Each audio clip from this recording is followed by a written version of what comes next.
সবাইকে স্বাগত জানাচ্ছি। আমি ফিরোজ তোহা। শুরুতেই সংবাদ শিরোনাম। ইসরায়েল ফিলিস্তিন পুরোদমে যুদ্ধ চলছে, আর এই যুদ্ধের সর্বশেষ আন্তর্জাতিক গুরুত্বপূর্ণ আপডেট সংবাদ জানিয়ে দিব। শুরুতেই শিরোনাম। নিরাপদ অঞ্চলে প্রাণঘাতী অভিযানের পর গাজায় ইসরায়েলের নতুন হামলা। এরপর জানিয়ে দিব সিরিয়ায় হামলার পথ থেকে সরে আসতে ইসরায়েলকে কঠোর হুঁশিয়ারি রাশিয়ার। এদিকে যুক্তরাষ্ট্রের বিপজ্জনক সময়ে হামলা, বদলে যাবে নির্বাচনের চিত্র। জানিয়ে দিব রাশিয়া সফরের জন্য হাঙ্গেরির প্রধানমন্ত্রীকে শাস্তি দিতে চায় ইউরোপীয় ইউনিয়ন। এবং সর্বশেষ জানিয়ে দিব ইসরায়েলি গণহত্যার তীব্র নিন্দা, গাজা হত্যাযজ্ঞ সম্পর্কে নীরবতা ভাঙতে সারা বিশ্বের প্রতি ব্রাজিলের প্রেসিডেন্টের আহ্বান। নিরাপদ অঞ্চলে প্রাণঘাতী অভিযানের পর গাজা ইসরায়েলের নতুন হামলা। গাজা উপত্যকার দক্ষিণ ও মধ্য অংশে নতুন করে হামলা চালিয়েছে ইসরায়েল। আজ এই হামলা চালিয়েছে ইসরায়েলি সেনাবাহিনী। সপ্তাহান্তের এক হামলায় নিরাপদ হিসেবে ঘোষিত একটি এলাকায় বহু ফিলিস্তিনি নিহত হওয়ার পর হামাসের ওপর চাপ বাড়াতেই হামলা চালানো হয়। শনিবার ইসরায়েলের ওই হামলায় মাওয়াসির ঘনবসতিপূর্ণ এলাকা ধ্বংসস্তূপে পরিণত হয়। মাওয়াসির ৩০ বছর বয়সী বিক্রেতা আয়াহ মোহাম্মদ বলেন, এমন দৃশ্য আমার জীবনে কখনো দেখিনি, কোথায় যাব কেউ জানে না। মাওয়াসি খান ইউনিসের পশ্চিম প্রান্তে অবস্থিত। এখানে হাজার হাজার ফিলিস্তিনি আশ্রয় নিয়েছেন। ইসরায়েল ওই এলাকায় হামাসের সামরিক কমান্ডার মোহাম্মদ দেইফকে টার্গেট করেছিল বলে দাবি করেছে। ফিলিস্তিনি কর্মকর্তারা জানিয়েছেন, শনিবারের হামলায় অন্তত ৯০ জন নিহত এবং শতাধিক আহত হয়েছে।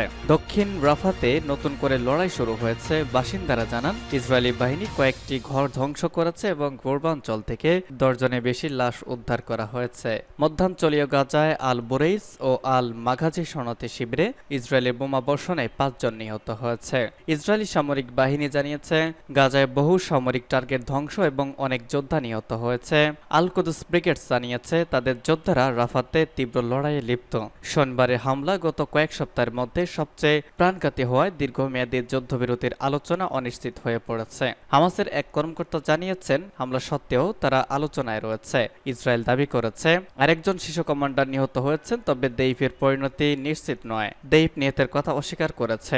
গাজার স্বাস্থ্য মন্ত্রণালয় জানিয়েছে, ৭ অক্টোবর থেকে ইসরায়েলি হামলায় অন্তত ৩৮,০০০ ফিলিস্তিনি নিহত হয়েছেন। বেশিরভাগ নিহত বেসামরিক বলে দাবি করা হচ্ছে। ইসরায়েল জানিয়েছে, তাদের ৩২৬ সেনা নিহত এবং হামাসের ১/৩ যোদ্ধাকে তারা হত্যা করেছে।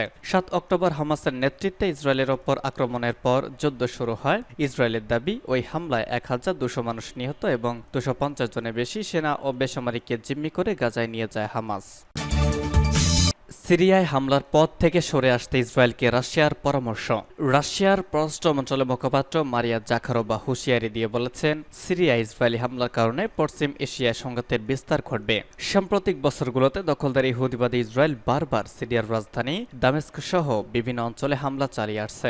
অবশ্য এসব হামলার বেশিরভাগই আকাশ প্রতিরক্ষা ব্যবস্থার সাহায্যে ঠেকিয়ে দেওয়া সম্ভব হচ্ছে। পার্স টুডে জানিয়েছে, স্বাধীন ও সার্বভৌমত্ব রাষ্ট্র সিরিয়া আগ্রাসনের বিরুদ্ধে জাতিসংঘ নিরাপত্তা পরিষদে সবসময় প্রতিবাদ জানিয়ে আসছে দামেস্ক, কিন্তু এরপরেই এই অপরাধ বন্ধ করছে না ইসরায়েল। রুশ মুখপাত্র আল মায়াদিন টিভি চ্যানেলকে দেওয়া এক সাক্ষাৎকারে ইহুদিবাদী ইসরায়েলের অব্যাহত আগ্রাসনের নিন্দা জানিয়ে বলেছেন, ইসরায়েলের দায়িত্ব জ্ঞানহীন পদক্ষেপের কারণে সংঘাত ছড়িয়ে পড়লে তা গোটা অঞ্চলের জন্যই বিপদ হয়ে দাঁড়াবে। মারিয়া জাখারোভা বলেন, দামেস্কে ইরানি দূতাবাসের কনসুলার ভবনে ইসরায়েলি হামলার পশ্চিম এশিয়া অঞ্চল একটি বড় যুদ্ধের দ্বারপ্রান্তে পৌঁছে গিয়েছিল।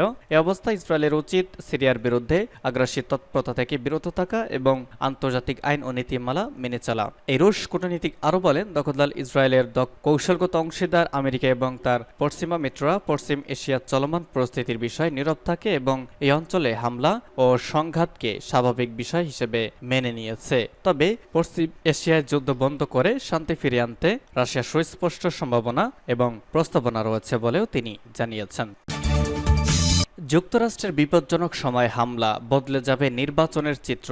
৪ দশকেরও বেশি সময়ের মধ্যে যুক্তরাষ্ট্রে প্রথমবারের মতো এমন একজন নেতা হত্যা প্রচেষ্টায় আহত হলেন, যিনি দেশটির প্রেসিডেন্ট ছিলেন। আমেরিকান ইতিহাসের একটি বিপজ্জনক মুহূর্তে রাজনৈতিক সহিংসতার ঘটনাটি ঘটল। খবর বিবিসি ও নিউ ইয়র্ক টাইমসের। সাবেক president George H W. Bush, Bill Clinton, George W. Bush এবং বারাক ওবামা তাদের মেয়াদের সময় বা তার পরে ব্যর্থ হামলার শিকার হয়েছিলেন। তবে ট্রাম্পই প্রথম কোনো বর্তমান বা সাবেক প্রেসিডেন্ট, যিনি 1981 সালে রোনাল্ড রিগানকে গুলি করার পর সহিংসতার ঘটনায় আহত হলেন। যুক্তরাষ্ট্র কর্তৃপক্ষ সাম্প্রতিক বছরগুলোতে প্রধান দুটি দলের নির্বাচিত এবং অন্যান্য কর্মকর্তার বিরুদ্ধে হুমকি বৃদ্ধির কথা জানিয়েছে। ট্রাম্পের মুখে রক্ত নিয়ে মুষ্টিবদ্ধ হাত ছুড়ে এবং সিক্রেট সার্ভিসের সদস্যদের সঙ্গে মঞ্চ থেকে তাড়াহুড়া করে বেরিয়ে আসায় এবং যাওয়ার বিরল চিত্রগুলো শুধু ইতিহাস তৈরি করবে না, সেগুলো আগামী নভেম্বরের প্রেসিডেন্ট নির্বাচনে পথ বদলে দিতে পারে। রাজনৈতিক সহিংসতার জঘন্য কাজটি নির্বাচনী প্রচারে অনিবার্যভাবে প্রভাব ফেলছে এবং ফেলবে। ট্রাম্পের রক্ষণাবেক্ষণের ছবি, প্রতিবাদী মুষ্টিবদ্ধ হাত রাজনৈতিক প্রচারের অনুষঙ্গ হবে। ট্রাম্পের ছেলে এরিক ট্রাম্প দ্রুতই সোশ্যাল মিডিয়ায় লিখেছেন, এমন যোদ্ধাই আমেরিকার দরকার। তাকে যখন সিক্রেট সার্ভিসের এজেন্টরা নিরাপদে বের করে নিয়ে যাচ্ছিলেন, সে সময় সমাবেশস্থলে তাক এক অনুসারী চিৎকার করে বলেছিলেন, ট্রাম্প আজই প্রেসিডেন্ট পদে জিতে গেলেন, তিনি একজন শহীদ। রাশিয়া সফরের জন্য হাঙ্গেরির প্রধানমন্ত্রীকে শাস্তি দিতে চায় ইউরোপীয় ইউনিয়ন। হাঙ্গেরির রাজধানী বুদাপেস্টে অনুষ্ঠেয় ইউরোপীয় ইউনিয়নের পররাষ্ট্রমন্ত্রী পর্যায়ের একটি সম্মেলন বয়কট করার জন্য ইউরোপীয় ইউনিয়নের নেতারা পরিকল্পনা শুরু করেছেন। আগামী 28-29 আগস্ট এই সম্মেলন অনুষ্ঠানের কথা রয়েছে, কিন্তু ইউরোপীয় ইউনিয়নের পররাষ্ট্রমন্ত্রীরা বুদাপেস্টে এই উচ্চ পর্যায়ের সম্মেলনটিকে ঠেকিয়ে দেওয়ার পরিকল্পনা করছেন। এদিকে ইউক্রেন সংঘাত অবসানের লক্ষ্য নিয়ে সম্প্রতি হাঙ্গেরির প্রধানমন্ত্রী ভিক্টর অরবান রাশিয়া সফর করেছেন এবং সে সময় তিনি রাশিয়ার প্রেসিডেন্ট ভ্লাদিমির পুতিনের সঙ্গে বৈঠক করেছেন, কিন্তু অরবানের এই সফরকে ভালোভাবে দেখছে না ইউরোপীয় নেতারা। চীনা প্রতিরক্ষা মন্ত্রণালয়ের বিবৃতি অনুসারে চীন ও রাশিয়ার সেনারা সম্প্রতি পশ্চিম ও উত্তর প্রশান্ত মহাসাগরে টহল দিয়েছে এবং আন্তর্জাতিক এই মহড়ার সাথে আঞ্চলিক পরিস্থিতির কোনো সম্পর্ক নেই। এছাড়া কোনো তৃতীয় পক্ষকে লক্ষ্য করেও এই মহড়া চালানো হচ্ছে না। চীনা রাষ্ট্রীয় সম্প্রচার মাধ্যম সিসিটিভি জানিয়েছে, যৌথ মহড়ায় ক্ষেপণাস্ত্র বিরোধী মহড়া, সমুদ্র হামলা এবং বিমান প্রতিরক্ষা অন্তর্ভুক্ত থাকবে। মার্কিন গণমাধ্যম পলিটিকো বলেছে, হাঙ্গেরিতে অনুষ্ঠিত এই সম্মেলনের পরিবর্তে ইউরোপীয় ইউনিয়নের পররাষ্ট্রনীতি বিষয়ে প্রধান জোসেফ বোরেল একই সময় পররাষ্ট্রমন্ত্রীদের নিয়ে অনানুষ্ঠানিকভাবে এবং আনুষ্ঠানিকভাবে একটি কাউন্সিল আয়োজন করার কথা বিবেচনা করছেন। এর মাধ্যমে হাঙ্গেরির প্রধানমন্ত্রী আমন্ত্রণে অনুষ্ঠিত সম্মেলন বয়কট করা সম্ভব হবে। পলিটিকো বলছে, জার্মানি এবং ফ্রান্স সহ কয়েকটি সদস্য দেশের মধ্যে বিষয়টি নিয়ে আনুষ্ঠানিক এবং অনানুষ্ঠানিকভাবে আলোচনা হয়েছে।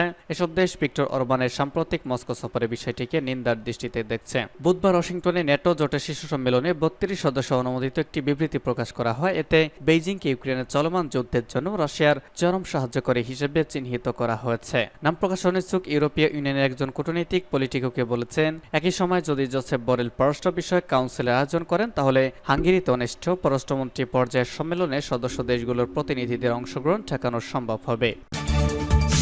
ইসরায়েলি গণহত্যার তীব্র নিন্দা। গাজা হত্যাযজ্ঞ সম্পর্কে নীরবতা ভাঙতে সারা বিশ্বের প্রতি ব্রাজিলের প্রেসিডেন্টের আহ্বান। ফিলিস্তিনের গাজা উপত্যকায় ইহুদিবাদী ইসরায়েল সম্প্রতি যে বর্বর গণহত্যা চালিয়েছে তার কঠোর নিন্দা করেছেন ব্রাজিলের প্রেসিডেন্ট লুইস ইনাসিলো লুলা দা সিলভা। তিনি বলেছেন, ফিলিস্তিন জনগণ যে সীমাহীন দুর্ভোগ ও হত্যাযজ্ঞের মুখে রয়েছে, সে সময় বিশ্ববাসী নীরব থাকা উচিত হচ্ছে না। তিনি বলেন, সম্প্রতি ইসরায়েলের সামরিক বাহিনী গাজার খান ইউনুস শহরের আল মাওয়াসি শরণার্থী শিবিরে যে ভয়াবহ বোমা হামলার মাধ্যমে শত শত মানুষকে হত্যা করেছে তা গ্রহণযোগ্য হতে পারে না। আজ সকালে প্রেসিডেন্ট লুলা ডি সিলভার কার্যালয় থেকে এই বিবৃতি প্রকাশ পায়। বিবৃতিতে ব্রাজিলের প্রেসিডেন্ট বলেন, গত বছর অক্টোবর থেকে এ পর্যন্ত ইহুদিবাদী ইসরায়েলি আগ্রাসনে হাজার হাজার ফিলিস্তিনি জীবন দিয়েছেন। তবে এটা খুবই ভয়াবহ বিষয় যে ইসরায়েল সম্মিলিতভাবে ফিলিস্তিনি জনগণকে শাস্তি দিচ্ছে। ডি সিলভা বলেন, গাজার বহু এলাকাকে নিরাপদ অঞ্চল ঘোষণা দিয়ে সেসব এলাকায় হাজার হাজার ফিলিস্তিনিকে হত্যা করেছে ইহুদিবাদী সরকার। গণতান্ত্রিক বিশ্বের নেতা হিসেবে আমরা এই সীমাহীন হত্যাযজ্ঞের ব্যাপারে চুপ থাকতে পারি না। এর আগে গত ফেব্রুয়ারি মাসে লুলা ডি সিলভা সুস্পষ্ট করে বলেছিলেন, গাজা ইহুদিবাদী ইসরায়েল সরকার যা করছে তা কোনো যুদ্ধ নয়, এটা সরাসরি গণহত্যা। এছাড়া চলতি বছর ইথিওপিয়ার রাজধানী আদিস আবাবায় আফ্রিকান ইউনিয়নের 37তম শিক্ষক সম্মেলনে ডি সিলভা গাজার ঘটনাবলীকে ইসরায়েলের গণহত্যা বলে উল্লেখ করেছিলেন। ব্রাজিলের প্রেসিডেন্ট ইসরায়েল থেকে তার দেশের রাষ্ট্রদূত প্রত্যাহার করেছেন।